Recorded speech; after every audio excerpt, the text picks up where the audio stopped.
Voilà, retenir. À Sédhiou, 24 enseignants, formateurs et inspecteurs sont capacités en langage des signes sous la conduite de François Manga, formateur et interprète en langue des signes. Les techniques, c'est toutes les techniques de la langue des signes.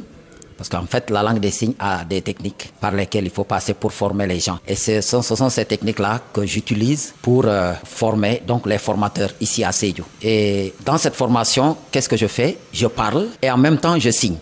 Parce qu'il faut que ceux-là qui sont là, qui sont des entendants, entendent ce que je dis et en même temps, ces paroles que je dis donc, soient accompagnées de signes pour qu'ils puissent maîtriser ces signes en langue des signes. Voilà. 9 écoles pilotes, dont 6 de l'élémentaire et 3 du collège, sont concernés, informe Lamine Silla, secrétaire général de l'inspection d'académie de Sédhiou. On est en train, avec un projet qu'on appelle Faire l'école, qui s'occupe exclusivement d'éducation inclusive, de former des formateurs et des inspecteurs. C'est souvent les élèves en situation de handicap auditif qui ont des difficultés et on est en train justement de dérouler une formation pour que dans nos écoles, parce que nous avons 6 écoles élémentaires qui sont dans ce projet Faire l'école.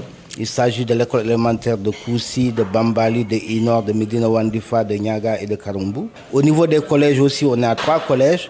Où c'est le collège de Guirégi, le CM de Inor et celui de Simbandi Balan.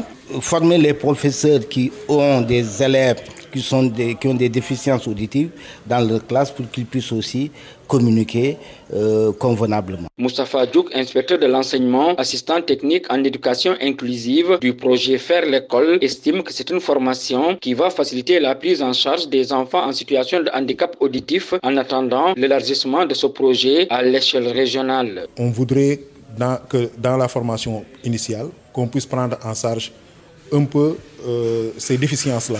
La principale difficulté, c'est un peu arriver à imposer la déconstruction des préjugés.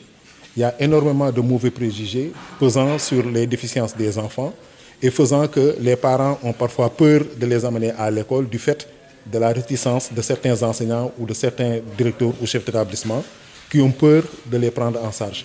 Alors que ces enfants parfois ne sont pas donc des poids. C'est simplement une adaptation du milieu, des matériaux, mais c'est aussi une formation des enseignants. D'accord. Élève. Très bien. Retenir ici. Vous mettez les 2 pouces. Voilà. Retenir. On apprend pour retenir et non pour oublier, n'est-ce pas? Ça, c'est oublier.